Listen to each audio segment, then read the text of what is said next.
Bismillahirrahmanirrahim. Assalamualaikum warahmatullahi wabarakatuh. Para tamu kami, Bu Gubernur, Pak Gubernur, Wali Kota, dan Bupati yang saya hormati, dan teman-teman Komisi 9 yang saya hormati. Tadi sudah disampaikan semua oleh teman-teman. Saya hanya menambahkan sedikit, Bu Ketua, waktu saya ditunjuk Bu Ketua mewakili kunjungan ke Surabaya untuk hal yang sama seperti rapat kali ini yang berkaitan dengan panja tenaga honorer. Sekali lagi udah cukup, kami intinya mendukung Pak, seperti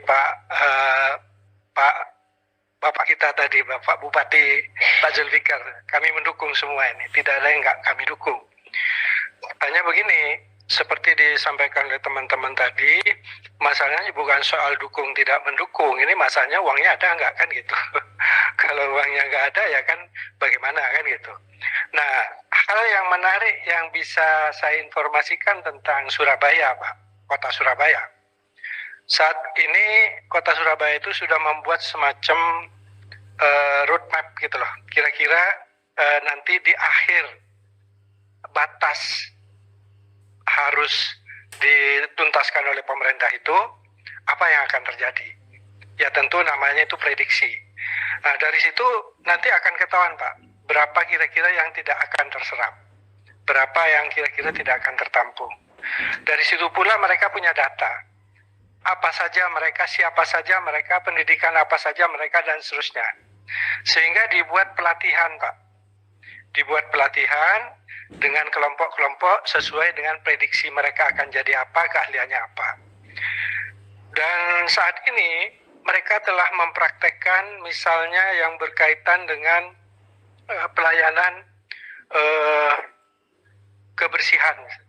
Di situ ada perusahaan yang saat ini tentu OTB ya, hanya diwajibkan kepada pemerintah daerah dan perusahaan-perusahaan setempat untuk menggunakan jasa yang telah dilatih ini.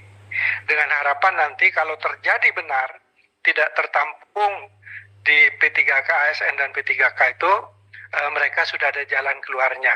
Saya pikir itu yang Bu Ketua yang mungkin menarik untuk bapak-bapak yang tentu ada yang mewakili Surabaya. Apa ada yang dari Surabaya Pak? Nggak ada ya? Ya, paling kami dengan Wali Kota Surabaya dan mendapatkan informasi seperti itu untuk bentuk dalam rangka antisipasi kondisi terjelek yang akan terjadi. Terima kasih. Assalamualaikum warahmatullahi wabarakatuh. Waalaikumsalam warahmatullahi wabarakatuh. Terima kasih banyak. Masih ada lagi Bapak dan Ibu pendalaman dari virtual? Bapak dan Ibu anggota panja dari virtual ada yang ingin melakukan pendalaman? Ada. Oke, Pak Saleh Dauleh. Ya, silakan. Terima kasih. Silakan Pak Saleh. Assalamualaikum warahmatullahi wabarakatuh. Waalaikumsalam warahmatullahi wabarakatuh. Pimpinan dan seluruh anggota Komisi 9 yang saya hormati, terutama anggota panja, dan yang kami hormati tamu undangan kami, ada dari mewakili kepala daerah tingkat 1 dan juga tingkat 2. Perkenalkan, saya Saleh Partonan Daulay, anggota fraksi Partai Amanat Nasional. Pertama saya harus menyampaikan bahwa Komisi 9 DPR RI secara umum dan secara keseluruhan kami berdiri bersama dengan bapak-bapak semua. Artinya bahwa apa yang diperjuangkan oleh bapak-bapak ini adalah juga perjuangan kami. Itu dulu yang pertama. Nah, yang kedua, sebetulnya ketika kita berbicara soal penyelesaian dari masalah tenaga honorer ini, tadi sudah dijelaskan oleh semua teman-teman, itu muaranya adalah pada ketersediaan anggaran pemerintah. Selama ketersediaan anggaran pemerintah itu masih problematis, masih bermasalah dan kurang, maka selama itu pula ini persoalan ini kelihatannya nggak akan bisa dituntaskan. Namun demikian, tentu persoalan ini juga harus didudukkan secara benar. Karena kita tidak bisa juga sekarang menyalahkan katakanlah ketidaktersediaan anggaran dari pusat.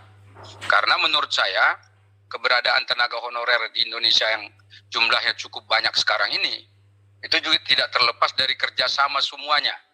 yaitu kepala-kepala daerah, terutama kabupaten kota, dan juga ada provinsi di seluruh Indonesia. Kenapa saya katakan begitu? Karena ini nanti boleh ditanggapi ya oleh kepala-kepala daerah kita ini. Karena kalau kita lihat bahwa pengadaan tenaga honorer di daerah itu lebih banyak justru kontribusinya dilakukan oleh kepala-kepala daerah. Ya kan? Jadi maksud saya ini kita urai dulu nih problematikanya Pak. Nah karena itu banyak diadakan oleh kepala-kepala daerah, maka sekarang itu sudah membeludak. Bahkan terakhir kami dengar di salah satu kabupaten di Jawa Barat kemarin itu dijelaskan bahwa jumlah tenaga honorer yang mau mendaftar untuk P3K itu sampai ribuan orang. Begitu. Dan juga ini terjadi di beberapa daerah lain. Jadi bukan jumlahnya 50, 100 orang, bukan. Paling sedikit itu kan 500 sampai 600 orang. Jumlahnya banyak. Itu yang pertama, ya. Dan ini yang menurut saya juga jadi problematika kenapa misalnya pemerintah pusat merasa anggarannya itu ya jangan dari dia. Kalau ketika diangkat jadi P3K ya udah mesti anggarannya dari daerah. Kurang lebih begitu karena alasan-alasan tadi yang ngangkat kan bukan kami, yang mempergunakan juga nanti tenaganya bukan kami. Kurang lebih begitu. Walaupun nanti ini bisa kita perdebatkan. Itu satu. Yang kedua, Bapak Ibu Saudara, ini soal pendataan dari tenaga honorer kita di daerah. Pendataan ini jadi problematika juga. Kenapa? Karena ya jenis-jenis tenaga honorernya kan macam-macam. Ada yang katanya tenaga honorer dari pusat. Pusat itu ada yang pendamping PKH, gitu, pendamping dana desa, pendamping macam-macam itu dipekerjakan oleh kementerian dari Jakarta. Tetapi ada yang memang dipekerjakan dari pemerintah daerah. Kemudian ada yang TKS namanya itu. Ini bolak-balik ini, sudah saya sering soal ini. TKS, tenaga kerja sukarela. Itu juga ada jenis itu. Nah sekarang ini pendataan mereka ini, itu sebetulnya tidak rapi. Maka untuk tadi ikut melakukan tes P3K sekarang, mereka kan diminta untuk juga mendaftar ulang. Mengapa harus mendaftar ulang ya? Karena memang datanya nggak jelas. Nah tadi ada juga disinggung waktu paparan dari para tamu undangan kita, menyebut begitu sekarang ada euforia untuk pengangkatan P3K dan juga PNS, banyak juga orang yang memasukkan SK-SK ini. Ada yang memasukkan berlaku tanggal mundur dan seterusnya. Ini juga jadi problem. Nah karena itu ini juga mesti harus didudukkan secara bersama-sama. Dan yang terakhir ini, saya dapat informasi juga ketika ada pendaftaran P3K ini, ada beberapa kabupaten kota yang tidak mau mendaftarkan pegawai-pegawainya di daerah ini. Kenapa? Karena takut kalau nanti sudah diangkat jadi P3K, anggarannya dari dia sementara APBD nggak cukup.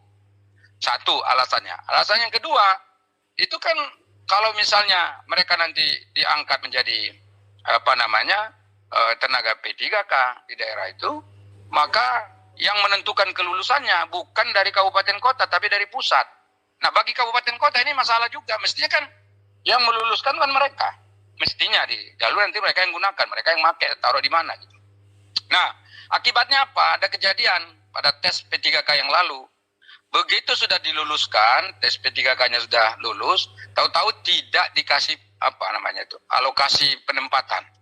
Jadi tidak ada tempatnya. Sehingga kalau nggak ada penempatannya, maka walaupun dia lulus P3K, tetap tidak bekerja. Kalau tidak bekerja, tidak digaji. Ini jadi problem juga. Gitu. Nah karena itu ini saya kira ini diurai semua. Lalu nanti ujung-ujungnya kita bisa cari satu persatu penyelesaiannya. Termasuk diantaranya seperti ini. Ini kan sekarang sudah katanya tahun 2023 sudah tidak ada lagi tenaga honorer. Nah pertanyaannya, kalau mereka yang tidak lulus, apakah masih akan ada ujian lagi?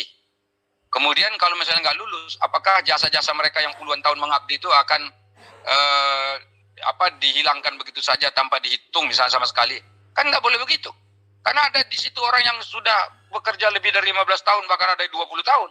Mereka hanya berharap diangkat jadi P3K, nggak diangkat. Nah kalau dia nggak lulus tes, lalu mau diapakan? Ini kan jadi problem juga itu. Nah karena itu ini juga harus ada solusinya. Bagaimana pemerintah bisa mengatasi ini? Karena pemerintah sendiri yang ngomong tidak ada lagi tenaga honorer. Karena itu pemerintah yang harus menyelesaikan. Jangan ada orang yang tertinggal, itu tidak berkeadilan. Ada yang lolos, ada yang tidak lulus. Ya. Nah sembari kita menyelesaikan masalah-masalah yang ada. Kemudian ada juga nih problem di tengah-tengah situasi penerimaan PNS dan juga P3K seperti ini. Saya lihat pengangkatan TKS di daerah itu masih ada. Ini sudah jadi problem tapi masih ada juga TKS ini. Apalagi kan sekarang udah banyak. Ya kan sudah nggak tertampung. Uangnya nggak ada. Tapi kok masih ada gitu. Nah, ini jadi juga harus dievaluasi secara total. Dan pada ujungnya dan akhirnya kita menginginkan bahwa mereka yang sudah mengabdi puluhan tahun, mereka yang sudah mengabdi di di daerah ya, sebagai tenaga honorer itu bisa betul-betul mendapatkan hak-hak mereka. Mereka tuh sedikit kok mintanya cuma jadi P3K itu. Jadi kalau mereka itu bisa mendapatkan itu, mereka juga tidak akan menuntut macam-macam. Dan karena itu saya kira terutama guru, tenaga medis, dan beberapa tenaga administratif yang di daerah itu sekira mereka punya jasa yang besar juga lah untuk pembangunan Indonesia. Dan karena itu kita tidak boleh lari dari tanggung jawab untuk memikirkan mereka. Demikian Bapak Ibu Saudara, terima kasih. Nasrul minallah wa fatun qarib wa basyiril mu'minin. Assalamualaikum warahmatullahi wabarakatuh. Waalaikumsalam warahmatullahi wabarakatuh. Baik, terima kasih banyak Pak Saleh Daulay.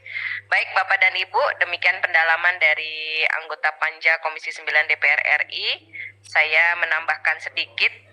Jadi Bapak dan Ibu yang saya hormati, menginformasikan bahwa pada tanggal 23 Agustus 2022, kemudian pada tanggal 5 September 2022, kami para pimpinan komisi, lintas komisi, komisi 2, komisi 4, komisi 6, komisi 8, komisi 9, dan komisi 11 belum ikut ya, komisi 9 dan komisi 10 sudah berapa kali melakukan pertemuan pimpinan komisi, mendiskusikan ini. Ini pertanda bahwa kami di DPR RI sangat concern dengan persoalan ini yang tidak bisa diselesaikan hanya oleh salah satu komisi saja. Karena semua lintas seperti tadi disampaikan oleh Bapak dan Ibu yang sudah menyampaikan tadi, ada terkait dengan Kemenpan, ada yang terkait dengan Kemendagri, ada yang terkait dengan Kemenq, dan juga kementerian dan badan yang lain.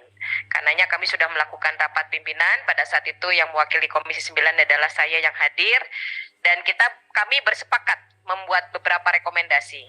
Beberapa rekomendasinya sama dengan apa yang direkomendasikan oleh bapak-bapak pada hari ini. Jadi saya rasa kita satu arah, satu perjuangan, satu langkah.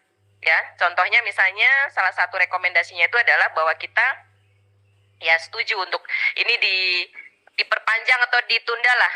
Ini kan mau menghadapi tahun situasi politik yang pasti teman-teman di di daerah ini pasti membutuhkan ritme yang sangat luar biasa gitu ya. Dan khawatir ditunggangin unsur politik juga ya Pak ya. Nah, kemudian juga hal lain yang menjadi rekomendasi pada saat rapat tersebut adalah bahwa DPR RI meminta pemerintah, langsung kalimatnya DPR RI meminta pemerintah menaikkan anggaran DAU yang diberikan kepada pemerintah daerah untuk memastikan ketersediaan APBD agar dapat digunakan untuk membiayai gaji P3K di daerah dengan nomenklatur khusus. Ini sudah kami cantumkan di dalam rekomendasi kami pada saat kami melakukan rapat lintas pimpinan komisi, dan rapat ini sudah kami laporkan kepada pimpinan DPR RI. Kami sudah melakukan rapat juga dengan pimpinan DPR RI, dan semua masukan-masukan kami juga sudah diakomodir oleh pimpinan DPR RI. Mudah-mudahan dengan pertemuan hari ini dan nanti rekomendasi dari Panja ini yang memang kita bentuk di Komisi 9 untuk betul-betul memberikan rekomendasi yang tepat, ini bisa semakin menguatkan, mendorong agar kementerian terkait bisa memberikan kebijakan khusus lah terkait dengan implementasi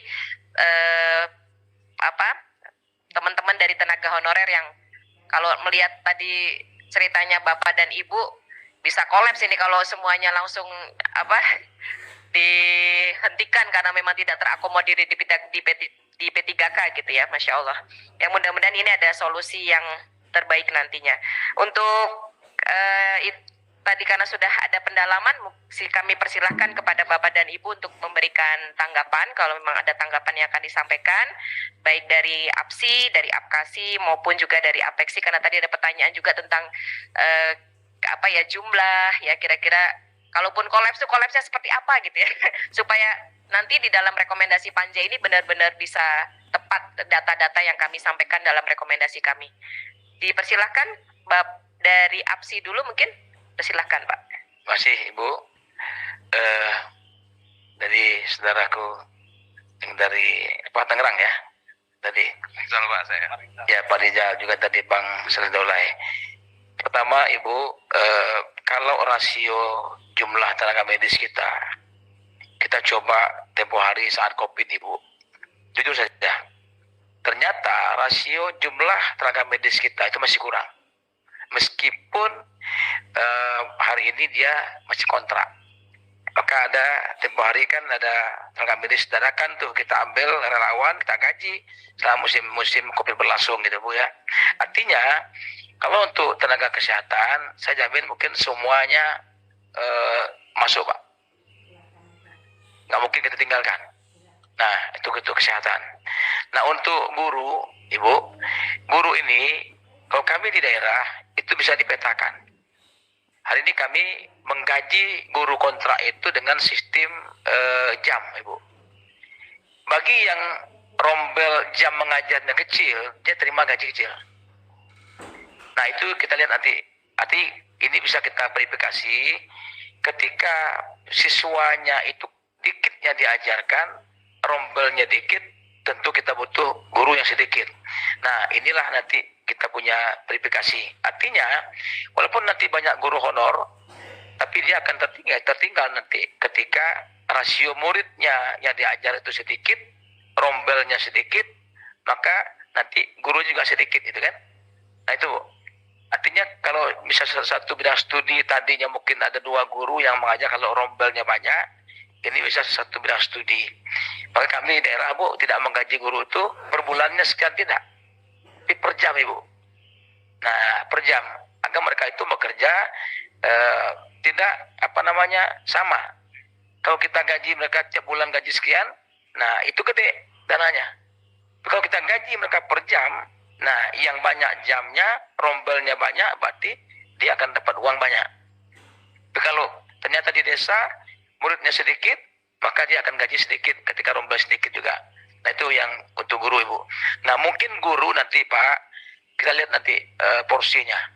Bisa mungkin apakah nanti 50% yang bisa kita angkat ya ketika nanti hasil kita verifikasi lapangan nanti.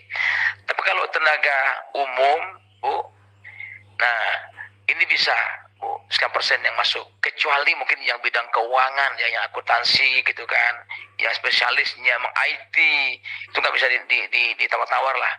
Tapi kalau hanya yang lain-lain saya kira masih mungkin lah kita kurangi Bu. Itu mungkin saya kira dari saya hari ini. Dan kalau tadi Bang Saleh sampaikan bahwa yang mengangkatnya Bupati, begini Ibu, sekarang itu kan kontrak itu ada di OPD kita. Mohon maaf ini, kadang-kadang ketika hearing dewan dengan OPD, nitip uang dia terima Ibu. Nah ini kita appel aja, ya kan? Ketika dewan yang nitip ya, ini kontrak saya ini tim kita. Nah kalau kita punya kepala dinas itu dekat Pak Dewan, dia ngeri minta ampun Ibu. Iya, kadang masuklah uang itu kadang-kadang, itu kita akui. Tapi kalau kita, Bupati, Gubernur, kita tahu berapa kita punya anggaran. Tidak mungkin kita berani mengangkat kalau uang tidak ada. Bahaya untuk kita Bu. Kenapa? Karena udah ada jelas penggunaan uang itu.